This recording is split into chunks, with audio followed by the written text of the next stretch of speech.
Matt, the optimistic version, World Cup hangover-ish, bad day at the office, set to rebound. The more pessimistic view is they're shattered as a group. Yeah. And in a, to draw an imperfect parallel, Eddie O'Sullivan posted a big World Cup disappointment. It's a struggle to get everybody aligned again and get the energy going again. So there is a chance it's a rot, and there could be something very serious happening to this French team. Their best players off playing sevens just to exacerbate the situation. Now, we'll get a good idea today. Yeah. What does your hunch tell you?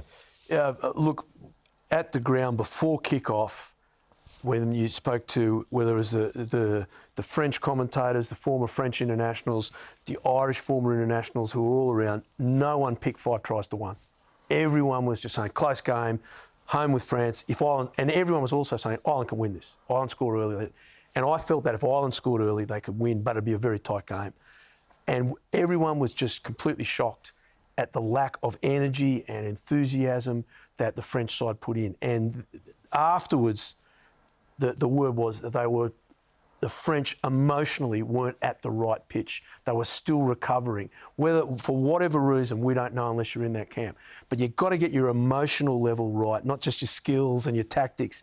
Rugby is an emotional game. And if you couldn't get if you're a French player, when they played La Marseillaise there, the hair on the back of your neck was standing up. It was just like one of the great moments of rugby I've been involved in my life. And if you couldn't be emotionally ready for that, you're never going to be emotionally ready. So I think today is a massive, massive day for Fabien Galthié, for the entire team, and all the coaching staff. They've made some changes to the coaching staff in attack, but Sean Edwards was still there, and I should have referenced that last week when we were on air. Sean Edwards done a great job with their D. Their D, as Robbie just pointed out, was appalling. Again, enthusiasm, energy, aggression, it just was all missing. And that was in the cauldron that was Marseille. So today at Murrayfield, it is a huge, huge day for this particular French group. Matt, I was thinking it's hard to overstate how important this match is for Galthié, because actually, if we see a repeat of last week, I think he's gone. He might hang on to the end of the tournament, but I don't think he'll be able to pull this team out of that tailspin. And I've had first-hand experience after a big expectations in the World Cup coming into the next Six Nations, and we always talk about the momentum that comes with Six Nations, and if you've got positive momentum, it carries you all the way through to maybe a title. But there's also something about negative momentum, and that comes in, that pressure comes in on you. People, don't perform anywhere near like they should. The other teams sense it, and it makes life much more difficult. And everything we know over the last 4 years, from the structures to the training to the coaches, was focused on France winning a World Cup 100%. in France. That hasn't happened. It feels like they turned over the page and there's nothing left on it, because they never considered what the situation would be. And I think if Galthié had won the World Cup, I'd say right now he would have be doing a tour of France and criticising the new French coach. Yeah. And Shane, it wasn't, you're 100% right, but it wasn't just the team. It was the nation. Yes. From the president down.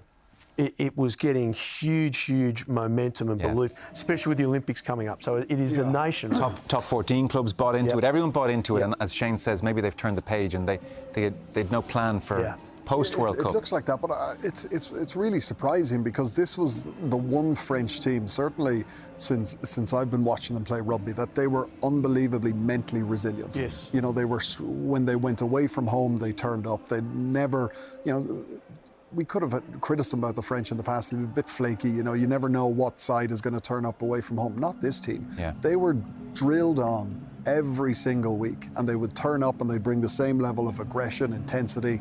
So I agree with Shane. This is a massive game for them. Well, Galthié, French teams of yore would have made 8 changes. Galthié has basically said we have to have trust, the players have to feel our trust. So the likes of Luku and everybody else, back out you go, has been the message. So it's time to repay him, or else, as Shane says, there could be real trouble here. Yeah, it's a real one of those, sink or swim moments. Okay. He is losing a lot of players as well, and this is his strongest team. But there's a couple of guys who underperformed last week, and the coach, sometimes if you do have money in the bank, he'll give you a second crack of the whip, but you don't get a third one. And there's 4 or 5 guys in that boat. And Matt, you can't overestimate, maybe we have underestimated or haven't spoken enough, the loss of Dupont. Yes. Psychologically and what he brings In to every you. way. Yes. Yeah, and a guy that can just produce something out of nothing and magical.